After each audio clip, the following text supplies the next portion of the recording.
Os aparelhos da Gradiente e Polivox, aí dos anos 70, eram bem feitos. E mais do que isso, o que eu percebo neles, lidando assim no dia a dia com esses aparelhos, é que eles tinham uma espécie de alma. Eu, como técnico, quase que consigo ler a mente dos projetistas, dos construtores, por trás de cada detalhezinho que tem ali. Eu acho que isso se reflete no som. O som desses aparelhos dos anos 70 tem algo mais. Se você escuta um conjunto desses completo, com o receiver, tape deck, o toca-disco e as caixas, logicamente num som que esteja em bom estado de conservação, a gente vê que tem algo mais ali. É diferente dos sons que vieram dos anos 90 em diante. Essa, pelo menos, é a minha percepção. E esse é o caso desse tape deck que eu vou mostrar aqui neste vídeo. Que, apesar de eu não ser o mais avançado em termos de tecnologia, em termos de recursos, mas ele tem um som diferenciado. É um som alto e claro. E muita gente prefere escutar fitas nesse tape deck do que nos tape decks mais modernos. Alguma coisa deu muito certo nesse tape deck. E no caso específico desse tape deck que eu vou mostrar aqui nesse vídeo, ele teve uma história curiosa aqui com a gente. É isso que eu vou mostrar aqui nesse vídeo. Qual foi a história desse tape deck aqui com a gente? Por que ele veio parar aqui? O que aconteceu foi o seguinte. Eu estava consertando um tape deck igual a esse, que um cliente nosso comprou aí de um conhecido, porque o aparelho estava realmente muito bonito, aparentemente com tudo funcionando. Mas ele reparou que tinha problemas de calibração, um canal diferente do outro, não gravava bem. Aí ele mandou o aparelho aqui para uma revisão. Veja, eu estou falando de um aparelho de um cliente, não desse que eu estou mostrando aqui no vídeo. Quando o aparelho chegou aqui, eu me surpreendi com o estado de conservação do aparelho, porque ele estava realmente impecável, não tinha um risco, painel perfeito. A gente percebia que alguém tinha feito uma revisão muito bem feita nele. Porém, cometeu um erro grave. Não sei se foi o último técnico que mexeu nesse aparelho ou se foi ao longo da história alguém trocou o cabeçote. E se é uma coisa que não se deve fazer nesse tape deck da Polivox, no CP850, é trocar o cabeçote. O cabeçote original dele é muito diferente de qualquer outra coisa que tinha na época. Ele é extremamente durável.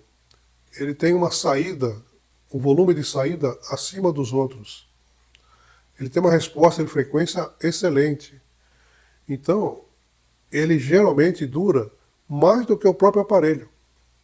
Eu já vi muitos e muitos CP850 que o aparelho acabou, mas o cabeçote está muito novo, perfeito. É só você fazer uma limpeza nele e ele fica novo. Então é muito difícil você encontrar um cabeçote que substitua o cabeçote original no CP850. Então eu fui obrigado a sair aí no mercado em busca de uma sucata de CP850 onde estivesse com o cabeçote original para conseguir fazer com que o deck que o nosso cliente comprou funcionasse de acordo. Então, nessa busca pelo cabeçote, eu entrei em contato com todo mundo que eu conhecia que poderia ter esse cabeçote.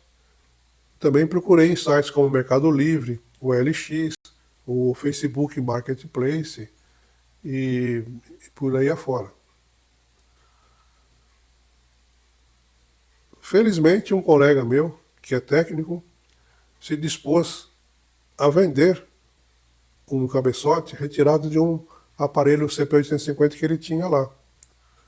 Mas ele tinha um aparelho justamente para tirar peças. Então ele vendeu o cabeçote para mim.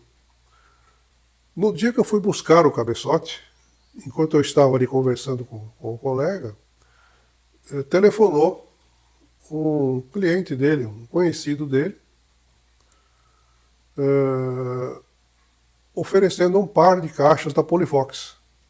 E esse meu colega disse que não tinha interesse em comprar caixas, porque elas ocupam muito volume na oficina dele, e a oficina dele é pequena, mas que eventualmente um colega dele se interessaria pelas caixas, que seria eu. Então ele passou o telefone, eu conversei com a pessoa, era um senhor já de idade avançada, e ele explicou ali como é que estavam as caixas, eu me interessei e fechei negócio com ele por telefone. Quando eu fui retirar as caixas, ele me reconheceu aqui pelo YouTube, pelos vídeos do YouTube, e falou: "Você não é o Iberê lá da Áudio Clássica que faz vídeo e tal?" Eu falei: "Sim, sou eu mesmo." Ele falou: "Puxa, parabéns pelo seu serviço, eu gosto muito do seu trabalho, aprecio muito os aparelhos que você mostra, inclusive eu sou colecionador. Mas por que você estava ali na oficina do meu colega?" Eu falei: "Eu contei a história que eu vim buscar um cabeçote e tal." Ele falou: "De que aparelho?" Eu falei: "Polivox CP850." Ele falou: "Olha, tem uma coisa para te mostrar aqui." E me mostrou um Polivox CP850 em muito bom estado. E falou: "Olha, esse tape deck é meu desde novo. Eu sou engenheiro eletrônico. Eu que mantive esse aparelho durante esse tempo todo. A calibração foi eu que fiz. Está muito bem feita." E perguntou se eu tinha interesse em comprar o aparelho. E eu disse que não, porque ele estava pedindo um valor alto e eu não teria margem ali para comércio, para revisar o aparelho, dar garantia, vender. Então ele falou o seguinte: "Então vou te fazer uma proposta. Eu faço doação desse tape deck aí para o seu canal, mas eu tenho algumas condições." Perfeitamente, quais são elas? Primeiro, eu quero que você faça um vídeo certificando que o estado de conservação do aparelho é perfeito e que a calibração que eu fiz está exata. Eu falei: "Bom, eu posso fazer o teste, mas se está exato eu não sei, eu vou testar." Ele falou: "Não, você vai testar, você vai perceber." Eu falei: "Sei. Qual a segunda condição?" A segunda condição é que eu gostaria que você encontrasse um novo dono para esse aparelho que prezasse pelo aparelho, que curtisse o aparelho e que fizesse de tudo para conservá-lo. Eu já tenho idade, eu não sei quantos anos mais eu vou viver, então eu gostaria que meus aparelhos fossem preservados e fossem apreciados. Falei: "Tá bom." E o que mais? Ele falou: eu quero que você venda esse aparelho e quero que você aplique esse dinheiro para sustentar o seu canal no YouTube, que eu acho de extrema importância. Então você pode comprar equipamentos, você pode usar esse dinheiro para comprar peças, para cuidar da preservação de outros aparelhos, que eu tenho certeza que você deve ter lá. Então eu quero que você use esse dinheiro para fortalecer o canal, que eu gosto muito. Eu falei: "Tá, mas e quanto você vai me fazer o aparelho?" Eu falei: "Não, eu vou fazer uma doação, mas desde que você cumpra essas três condições." E assim foi feito. Eu vim com o deck para a oficina, eu comprei o par de caixas Polivox dele, que também estão em muito bom estado, eu vou futuramente mostrar aqui num vídeo. E essa foi a história, como esse aparelho veio parar aqui. Então eu vou agora cumprir a promessa que eu fiz lá para o meu novo amigo e vou mostrar as medições que eu fiz na bancada desse tape deck, para me certificar de que a calibração dele realmente estava dentro dos padrões de fábrica e que o aparelho está em pleno funcionamento.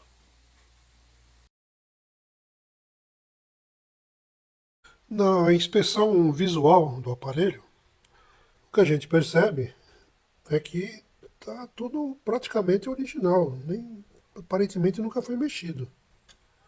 Tem motor original. As correias parecem ter sido trocadas há pouco tempo.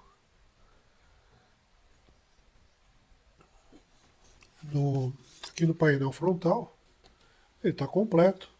Porque geralmente nesses aparelhos não vem essa chapinha ou não vem esses botões.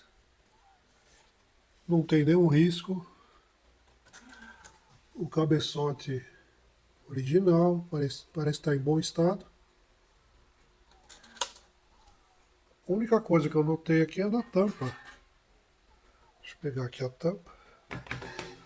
A tampa tem algumas marcas. Ó, tem alguns defeitinhos. Aqui onde está pior. Tenho a impressão que alguém grudou um durex, alguma coisa aqui, e arrancou a tinta. Mas eu não vou nem mexer nessa tinta. Vamos deixar a tinta original mesmo. Manter a originalidade, manter o aparelho original. A primeira verificação sempre é a velocidade e depois o azimuth, porque senão todas as outras medições vão ficar fora. Então, para medir a velocidade, eu vou usar essa nossa fita padrão aqui, que eu já sei que ela tem que acusar aqui nesse aparelho 1025 mais ou menos. Um pouco mais, um pouco menos. Vamos ver quanto que está dando. Oscila um pouco porque a fita já está antiga. Mas tá bom, olha lá, 27, 28.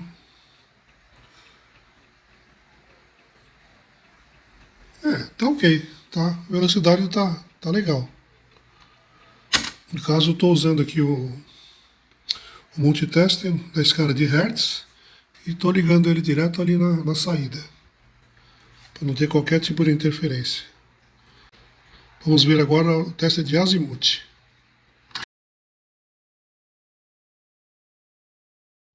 Agora nós vamos testar o azimuth, que é nada mais que a altura do cabeçote. Que a fita vai passando assim e o cabeçote tem uma certa inclinação em relação à fita. Na verdade, se a fita está passando assim, a inclinação é nesse sentido aqui, assim, né? Então ele tem um parafuso para ajustar lá. E nós vamos usar aqui uma fita de teste comercial. Essa fita é vendida aí no Mercado Livre. Tem outras aqui também, mas vamos usar essa daqui só para variar um pouco. Então, o importante aqui é que ele acusa ali no nosso milivoltímetro uma tensão mais próxima possível nos dois canais. Igual, só em decks novos mesmo. Porque aqui está gravado um sinal de 8 kHz, então o cabeçote tem que estar em ordem e os circuitos têm que estar corretos também. Vamos colocar para tocar aqui. Está tocando. Vamos ver ali, o canal esquerdo, canal direito. O canal esquerdo, canal direito. Esquerdo, direito. Então tá muito parecido. Realmente o azimuth tá bem ajustadinho. E o cabeçote está em ordem.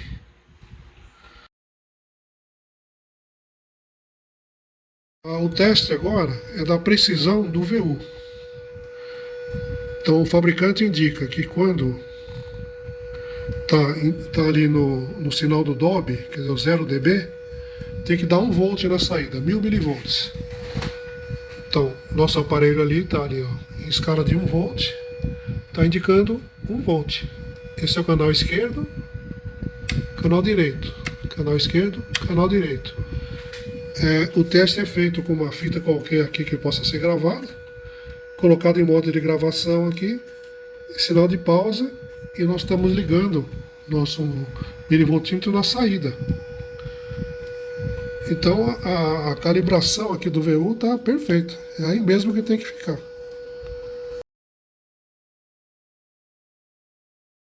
Agora o teste que eu vou fazer é de Wall-Flutter, a flutuação do som. Eu vou usar novamente aqui uma fita padrão, dessas que a gente compra aí no Mercado Livre. Poderia gravar a fita aqui também. É que essa fita aqui já está um pouco usada, então ela vai dar um valor um pouco acima do real. Mas tudo bem, é só para a gente ter uma ideia. Eu vou usar aqui o software o Influtermeter. Vamos ver quanto que ele indica aqui. Vou colocar para tocar. Ele está indicando, ó, a velocidade está exata, 3.150.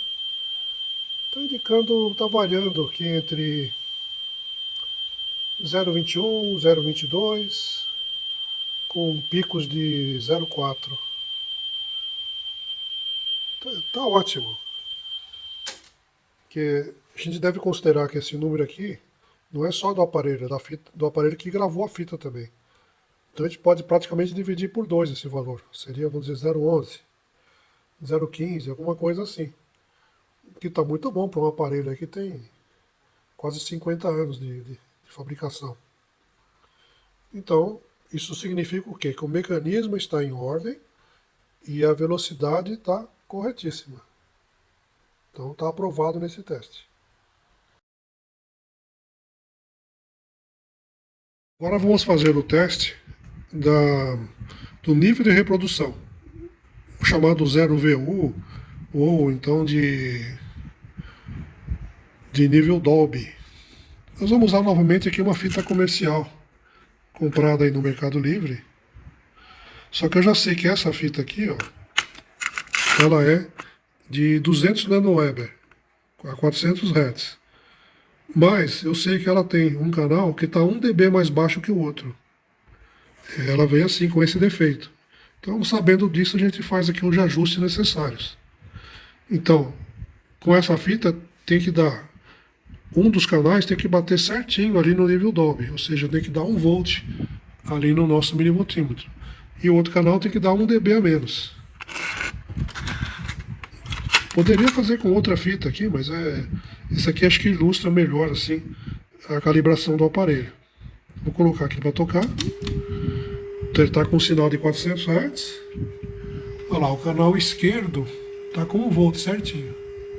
Vamos ver o canal direito. Olha lá, 1 dB a menos. É exatamente isso que tem que dar. E a indicação aqui no VU está correta. Lá.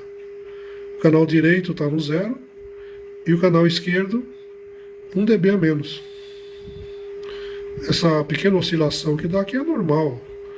Até poderia abaixar um pouquinho o canal direito, mas isso é imperceptível, essa diferença aí.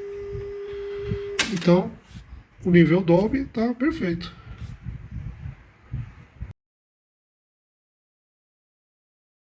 Agora eu vou fazer o teste de gravação.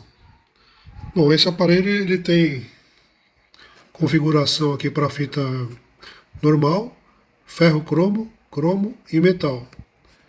Ferro cromo eu não tenho aqui para testar, mas a fita tipo 1, que seria normal, eu tenho usado essa Gold Star aqui como padrão, que eu já sei que é mais ou menos a média aí das fitas que tem por aí.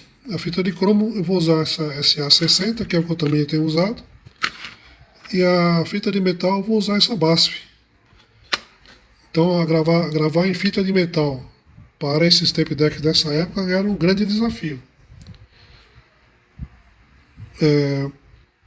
Eu vou usar nosso gerador ali, eu vou usar 2 sinais. Como eu só quero ter uma ideia da calibração, vou usar 600 Hz e 6 kHz. Então eu só quero saber se o volume está correto e se o bias está correto. Se o bias estiver correto, vai dar a mesma tensão ali no nosso milivoltímetro, tanto em 600 Hz quanto em 6 kHz. Essa medição ela é feita em menos 20 kHz, mas eu vou, aqui no nosso aparelho, menos 20 kHz seria 100 mV. Eu vou usar aqui com 80 mV, que é para dar o nosso zero aqui na escala de decibéis. Porque o que nos interessa, na verdade, não é a diferença de tensão, mas sim a diferença em decibéis. Então eu vou colocar a primeira fita tipo 1, por aqui, seletor aqui de fita. Esse som que está tocando é o 6 kHz. Vou pôr em 600 Hz. Olha lá, está em 0 ali. Vamos pôr para gravar. Eu vou zerar aqui para poder achar um pedaço. Vou gravar apenas alguns segundos. É só para ter uma ideia de como que está a calibração. Eu vou mudar ali a frequência. Pronto. Tá gravando. Vamos ver o resultado.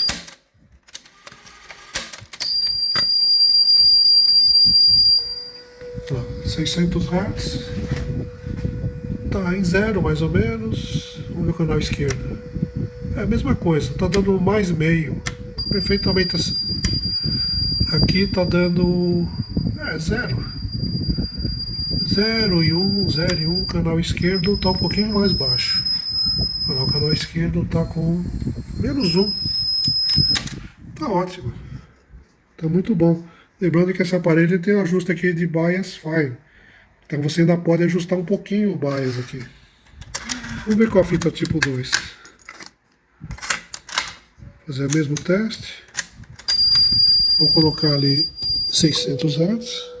Vamos soltar aqui. Ah, faltou colocar aqui a regulagem. Então vamos zerar de novo. Começando.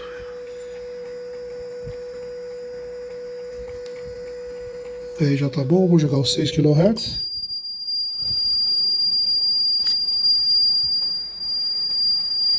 Vamos ver o resultado. Vou zerar aqui. Olha lá, o canal direito está com 0, o esquerdo está com -6. Então, é alguma diferença que tem no circuito aí, mas que não tem muito o que fazer, porque esse aparelho não tem regulagem individual para o tipo de fita. Você ajusta o bias para a fita tipo 1 e o resto é o que saiu. Vamos ver com fita de metal. Lembrando que fita de metal nesses aparelhos antigos a gente testa só por testar, porque tem muita variação de uma fita para outra e de um ajuste para o outro. Vou colocar ali em 600 Hz. Vamos soltar aqui, vamos zerar ali. Ó, coloquei o seletor aqui em metal, ele já indica ali, ó, metal. Vamos jogar os 6 kHz.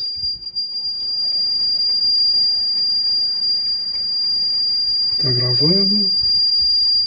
Ali tá no -1, que é normal, porque esse gerador, quando você muda assim, ele dá 1 dB de diferença mesmo, de uma faixa para outra. Vamos ver.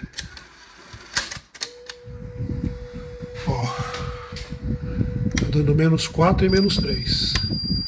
Aqui tá dando -3 e -6. Então ele tá gravando aproximadamente 3 dB mais baixo. Como falei, a fita de metal, nesses decks aqui, tem muita variação. Por exemplo, eu gravei com uma BASF. Se eu gravar com uma TDK ou com uma Maxell, vai ficar mais alto ou mais baixo. Então, essa diferença de 3 dB pode ser corrigida aqui no controle de gravação. É só deixar um pouquinho mais alto, se fosse gravar essa fita de metal.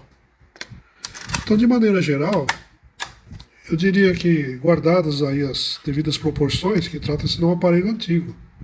E eu não sei com que fita que foi calibrada ele. Mas a fita mais importante, que é a fita tipo 1, ele está funcionando perfeitamente. Mas é que a calibração que foi feita nele, a gente vê que foi assim, cuidadosamente dosada. Provavelmente com as fitas que a pessoa usava, ele estava perfeito. Mas eu acredito que, pelo resultado do teste, ele está gravando muito bem. Mas para ter certeza, a gente vai fazer depois um teste de gravação no nosso sistema oficial aqui, no sistema padrão.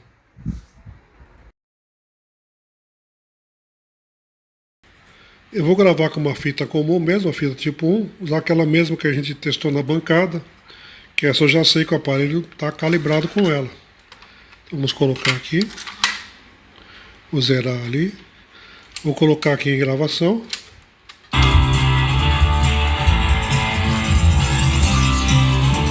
Estou usando aqui uma música do YouTube para não dar direitos autorais. Vou acertar o volume aqui.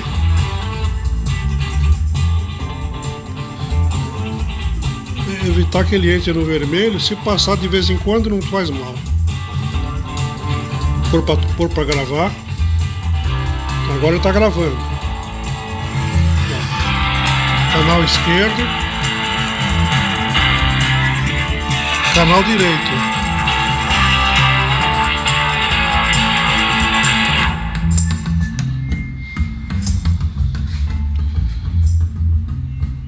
Ok, vamos voltar. Vamos ver a gravação. Então essa é a gravação. Canal esquerdo. Canal direito.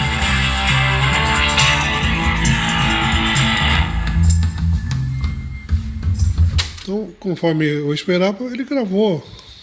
Ficou exatamente igual. É o que se espera, é o que se espera de um bom tape deck. Que ele reproduza exatamente igual como era a fonte original. Como se viu aí nos testes, a maioria dos parâmetros está realmente dentro do que tem que ser, é isso mesmo. Não tem muito o que dizer. Lembrando que eu não fiz nada no aparelho, eu simplesmente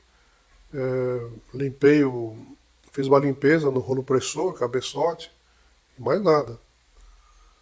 Então eu acredito que é muito difícil você encontrar um aparelho aí com 50 anos de fabricado que esteja num estado tão bom assim. Ainda mais vindo direto do proprietário aqui para a oficina, isso é uma situação muito rara. É claro que num aparelho com tantos anos de fabricado, existem algumas coisas que já não funcionam tão bem quanto era novo. Um defeito normal nos tape decks CP850 é a falta de força no avanço rápido da fita. No caso desse aparelho, está funcionando, mas se você colocar uma fita mais dura, ele já tem dificuldade em fazer a fita rodar. Outro defeito comum nesse tape deck é o auto-stop não funcionar. No caso desse aparelho, em todas as funções o auto-stop está funcionando. No play, no avanço rápido, retrocesso rápido, na gravação, funcionando normal. O que eu percebi que não está funcionando direito, mas é um defeito muito difícil de arrumar, como mostrei no teste de gravação, é que quando você grava fita de cromo ou de metal, um dos canais fica com um pouco menos de agudos. E no caso da fita de metal, todos os sinais ficam aí mais ou menos uns 3 dB mais baixo, e o canal esquerdo fica um pouco menos ainda nos agudos, está com um pouco menos de agudos. Porém, é um defeito que provavelmente é da eletrônica, porque esse aparelho não tem regulagem individual para cada tipo de fita. E mesmo na época, esse aparelho foi lançado assim que saíram aí as fitas de metal. Então ainda era uma tecnologia que estava nascendo. Então não se tinha ainda uma padronização das fitas de metal. Então eu testei aqui com uma fita qualquer, aleatória. E gravou muito bem, porém, como já expliquei, gravava um pouco mais baixo. Isso é facilmente contornável, é só você aumentar um pouco o volume de gravação. Mas na fita tipo 1, que era a mais comum na época e continua sendo até hoje, ele grava muito bem, a gravação fica perfeita e não tem o que falar.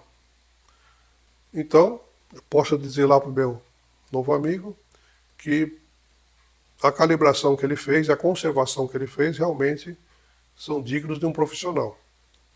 E fico contente também porque ele disse que muito do que ele aprendeu com calibração de tape deck foi com os vídeos que eu fiz no canal.